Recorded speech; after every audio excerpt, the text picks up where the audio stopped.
Hello, welcome back. Last time the bonus world showed me some really interesting levels that did not make the cut. Since this counts as entering a level, I have to do this every time. That's fine, it parks me there, so it's fine. Perfectly convenient. So I got something like 2/5 of the way through this, based on what I could see. Since these have no prescribed order, I guess... Okay, those are locked by these, I guess. Or Implication in particular, maybe. Since there's no prescribed order here, I want to know what this is about. These are not levels. Whoa! Well, that opened a web browser.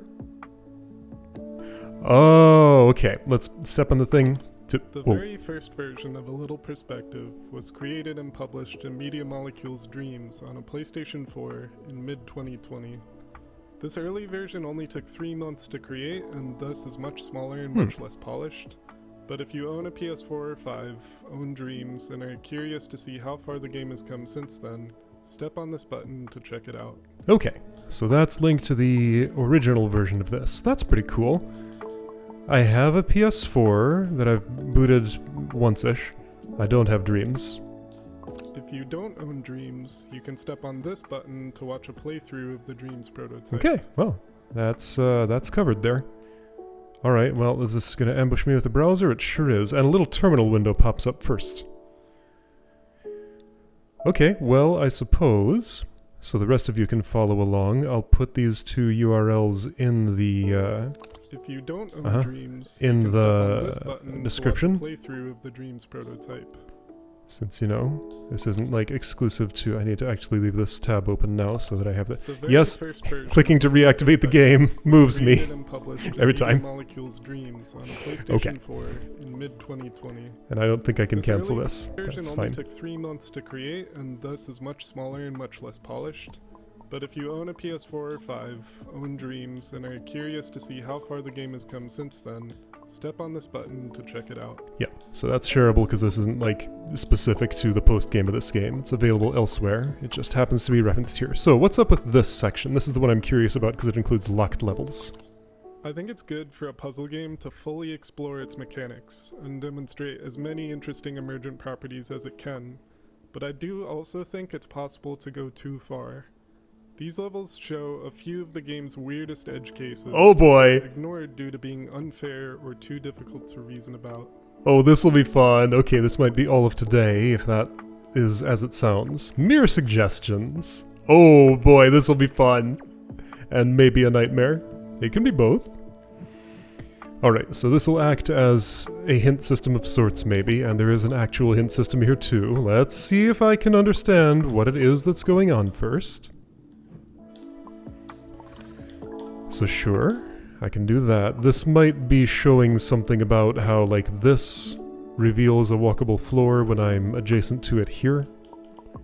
Possibly. Right now I'm just going to treat this as though it is... Right, yeah, here's the walk through walls thing. As though it is... Yeah, this is totally about this thing.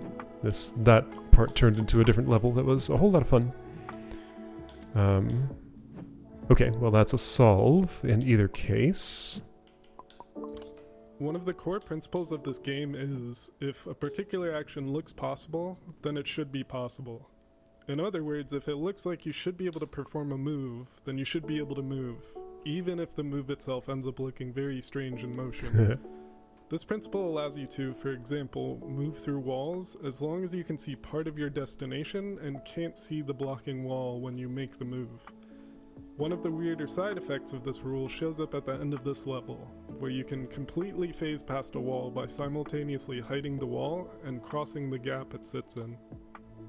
That's right, okay, so I'm not only going through the wall, I am also... Yeah, so note the difference. I did spot that worth mentioning. Slide. No roll. Roll, no slide. So yeah, that does look super weird. It just has to fade out. Because I'm not going under this thing. I guess when it decides whether to slide or roll, it's looking at the actual physical space I'm moving into, rather than what it looks like I'm doing. Except that's not true in all cases. Maybe? I don't know. I wonder how it does decide between slide and roll. Okay, that wasn't so bad. How about Implication? I guess this is the Canon camera angle because that's not how I entered the level from before. Or maybe it remembers? Okay, so let me put the camera at this angle when I exit and see if I'm the other way around. Because out there in that hub, I'm kind of in like a halfway state where there are level entries within level entries, which I guess isn't that unusual with the secret levels.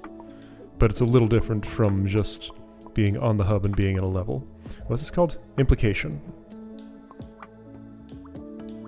Funny how this one kind of bops over a little more than the others. Oh, right, okay. So one of these is a little bit different. Oh, but... no, that's not quite right. So if I were here... well, then I can't see myself and can't do anything. Alright, what am I trying to do? Get here, sure. How am I doing it? There are 2 play buttons here. A level like this exists. I remember doing this kind of late in on the Yun side. Don't remember where, but this does look fairly familiar. Okay, so can I push, rather than trying to do them all at the same time? Is there a way to do this one at a time? From like,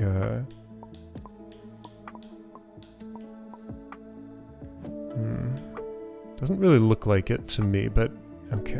Where would I need to sit for that to happen? Maybe I can push them out and then back in one at a time? I can't get in there any more than they can go there. Like this is just a fairly restricted space. Kinda? Wait, can't I just eliminate one from this end? And then be able to push from this angle? No, I can't see from there. And now I can't see myself. Okay. Well, can I push them around? Just avoid the whole problem by going another route? Maybe. I think that's what I'm doing. Assuming I can hop down from here. I can. Now that I'm here, there's an important action I need to do. Whoa. The first move there made a funny double noise. That was fun. Oh, I get stuck if I do that, don't I? No. How far do I want to go? All the way? I think so. I would think so, but it gets me stuck. Wait, then why is it okay to do this? Because I can see that, okay. Well, I'll start with 1, I guess.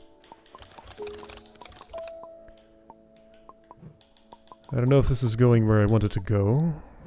Let's see what it does.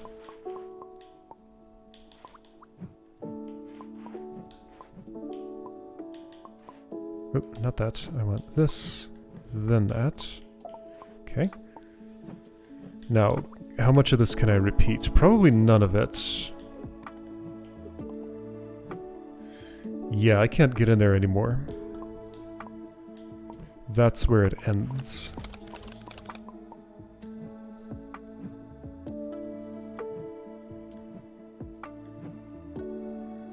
Yeah, this can go no further than that. I can get 2, but that's all. The importance of this might go beyond... Oh, wait a second. So you know how I was able to push... Okay, I think I see what's happening here. So the way I was able to push 3 out...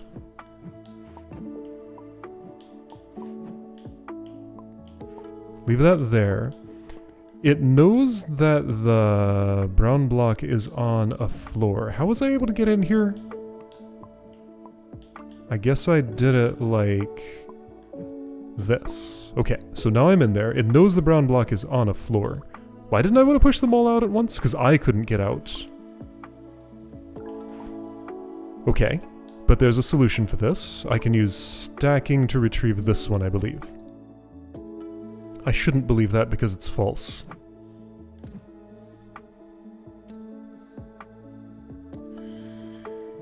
No. Oh, yes I can. I'm gonna have to step on a talkie tile to do it, but that's okay. It's about time to do that. What I can do would look like this.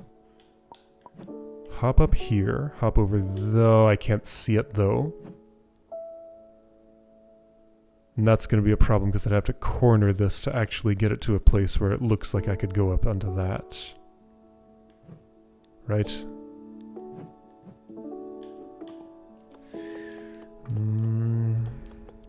Maybe I can do a more elaborate thing here.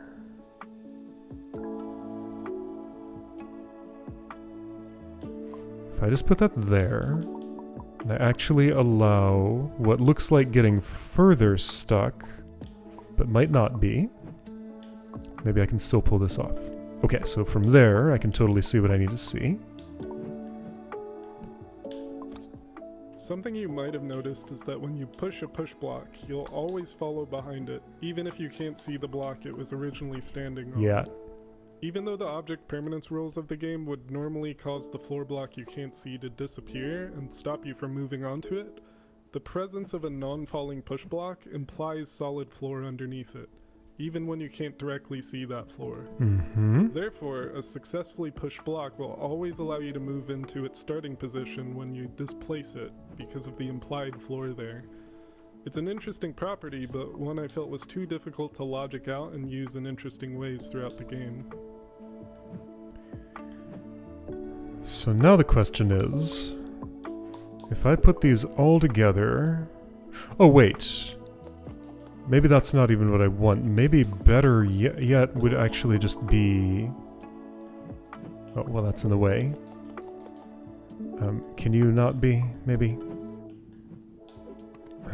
Not after I've pushed you to there. Okay, so just stay out of the way. This can go here, which does get it away from the wall, but also puts it high up in a place I don't like.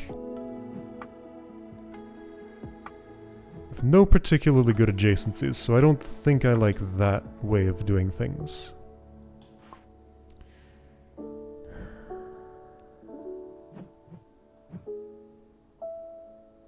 I might be able to make this work. What will happen if I put this back in that line? Oh, I can't.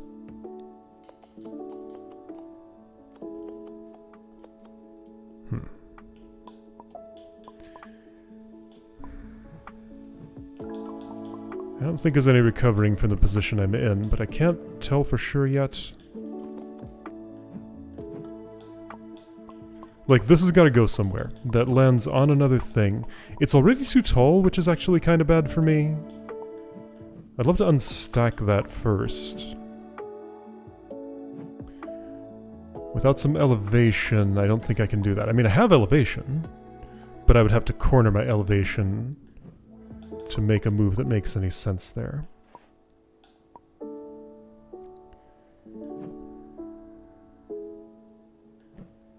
Yeah, because the things I can do from here don't have enough elevation. So you're all the way over there doing nothing. I think my mistake was bringing that all the way through first. So, if instead... I think I might see what to do here.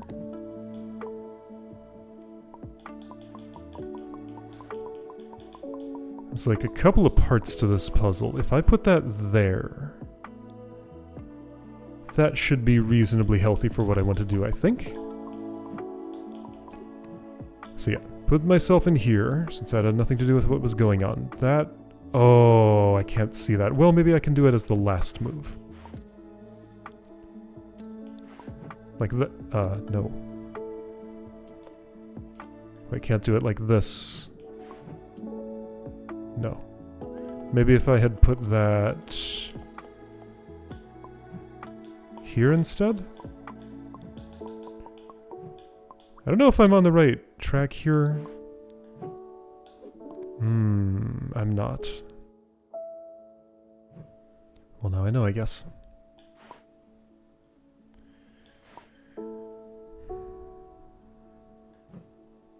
So the problem here is I can't escape unless I keep pushing, and that places this block in a really unfortunate spot.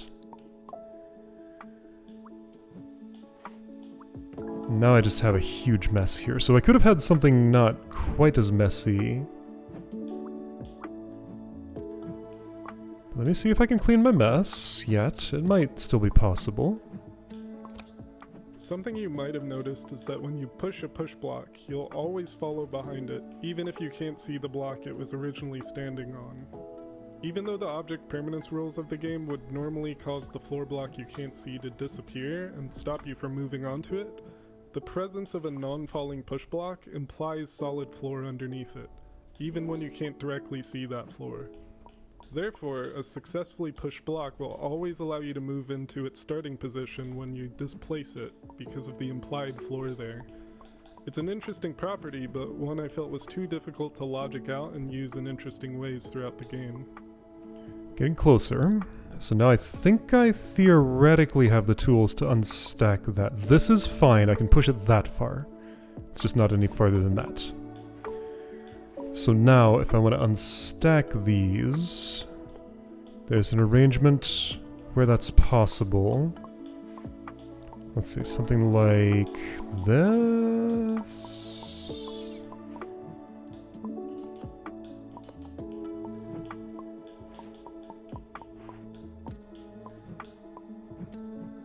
No, it needs to be, how's the...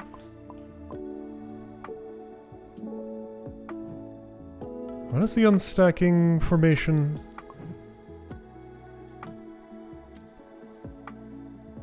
Okay, so it's directly next to it, because I can hop up one level, then perspective it such that it looks like I'm doing that, and that's now cornered. In a way it's never coming out of. Okay, maybe a better idea. This is gonna get you cornered. Yeah, that's cornered now. Is there room to unstack things? I think I might be totally off track here. But I cannot tell yet.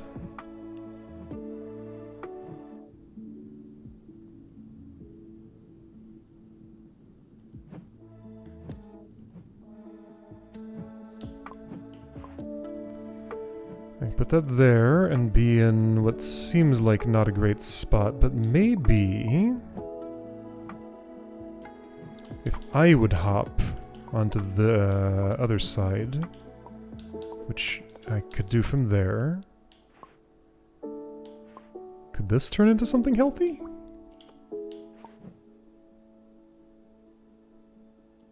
No, probably not. This? Maybe. That's fairly promising. Like, they're in the right place. It's just that they're still stacked and I don't know what to do about that.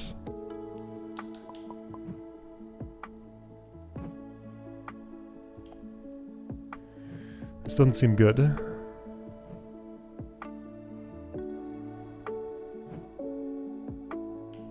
Maybe I'll listen to what that other thing has to say, because it kind of looks like I need to go there anyway. And I would get there how from here? I would not. Okay, so if this were one more over that way, and how would that happen? Well, I'd put this here instead. Then what, end up in this spot so I could push it over?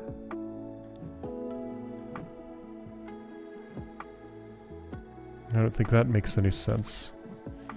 I think I've gone wrong somewhere in the chain of logic here. I have no idea where. I don't think I can put myself in this space right now.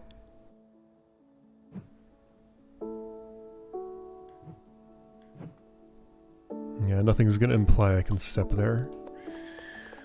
Okay. So, was there another way to unpack this queue? A simpler one? Or to actually push it inward? Actually, okay, I think there is a much simpler way. Okay, so all that shuffling at the end, I think is not a core part of the puzzle. The only action it wants me to do is this, then go back around. So I never push it out, I only push it in. Right? Right. Okay. There we go. There we go. Alright. So the secondary puzzle just wasn't even there. A strange property regarding implied blocks appears again in the next couple levels. It's perhaps a little backwards of a rule, and a more consistent rule might be to just cause a block to start falling whenever you can't see the floor holding it up. But this happens so often in the game that if this were the rule, it'd end up making the game basically unplayable. Gotta compromise your physics for the sake of playability, of course. I mean, that's just every game. I forgot to adjust my camera, but I think this is how it's oriented by default here. Implication 2! It lit up the next one as soon as I entered, so it unlocks it just by entry, not by clearing. Alright, so I have a hat. It can come off me. So I'm being threatened with the same mechanic that was just used. What am I attempting to do here? So I want to pass this gate, and while past it, then toggle it back the other way. That's no problem, I say. I can just hide the switch, but what I want to do is hide the block on the switch. Okay, that's fine. So if I'm in here... Now nothing moves me the way I want to move.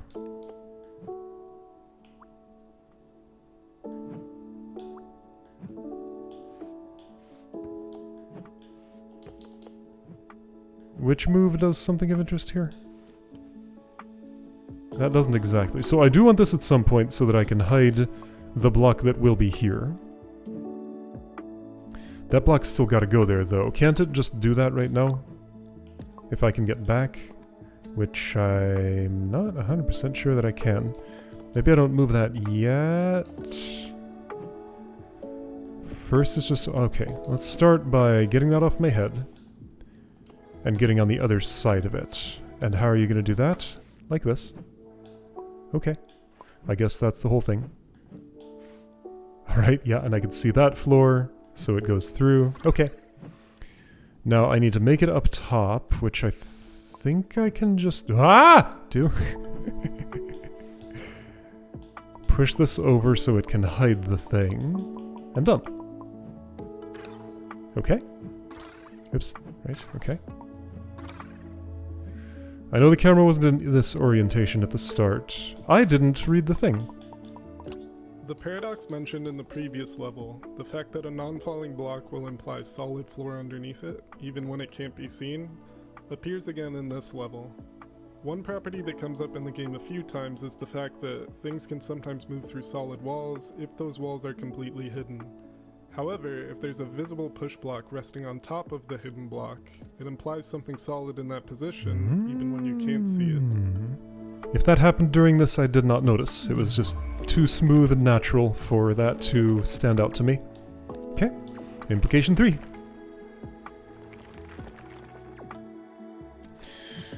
Alright, so we got elevators. Elevator blocks. That one doesn't move. Wah! So they move through the center. Got it. That's pretty good. Okay. Woo!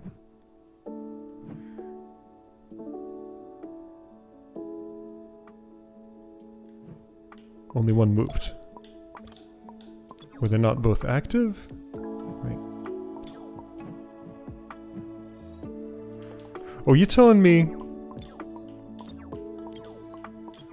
Okay, so stepping over them actually toggles whether they are in the process of moving or not. So that's something I don't think ever showed up.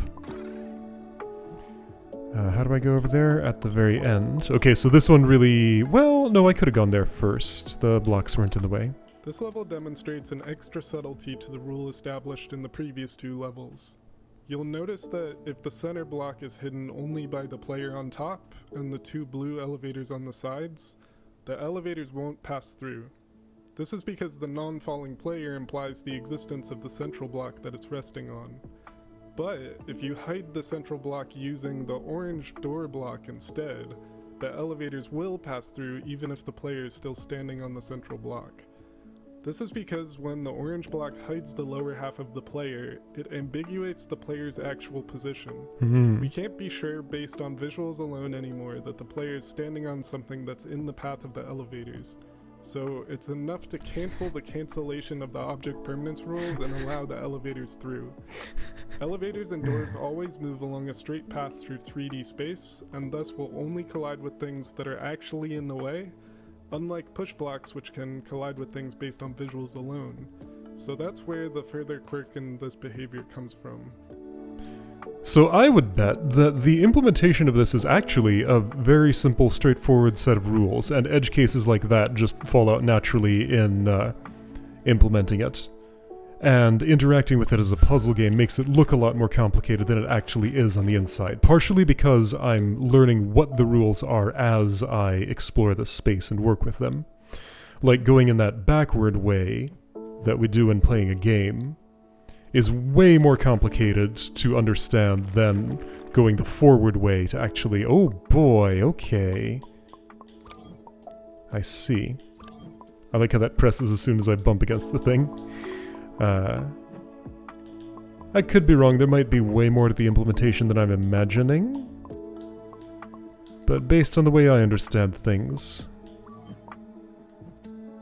that's how the hierarchy would work out, I feel like. Okay, so I need these to be both boppled somehow. Okay, yeah, sure, you can see that space doesn't actually exist there, but neither does a floor. So I can go this way and experience largely the same thing. There's an elevator that I think needs to move. To have the means to do that, maybe if I were standing here I would. That's not standing where I... here. Now can I get back? Whoa, ah.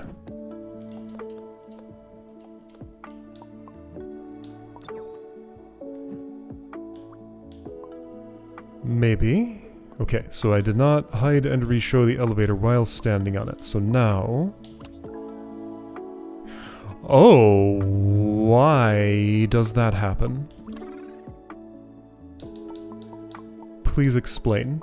This level demonstrates that it's actually possible for a button planted on the side of a block to hide the hollow square symbol on it. Oh. And thus prevent its ability to flip the level when viewed from a certain angle. Oh. While I think this behavior is reasonably intuitive and interesting, unlike the other behaviors demonstrated in this collection, it felt like I'd be opening a can of worms by increasing the granularity of occlusion behaviors beyond a unit cube level. For example, would I have to support partially hiding the number on a door block or step counter to make it behave as if it's a different number? Or should hiding the arrows on a push block make it no longer behave like a push block? Because of these sorts of questions, along with the thought of somehow having to communicate these sorts of things to the player, per-surface occlusion quickly became a line I didn't want to cross, and so it was banished to this bonus level. Fortunately, almost no element takes any shape other than a complete unit cube. There are these buttons, there are the, like, 4-part ones that are pressure plates. There's the line of the elevators. There's the outline of these, I guess? I think that's it. So it's funny how that's described as perfectly intuitive, but that's the one of all of this entire set I didn't understand right away and had to have explained to me. So somehow, in the context that I got there, it was the other way around for me.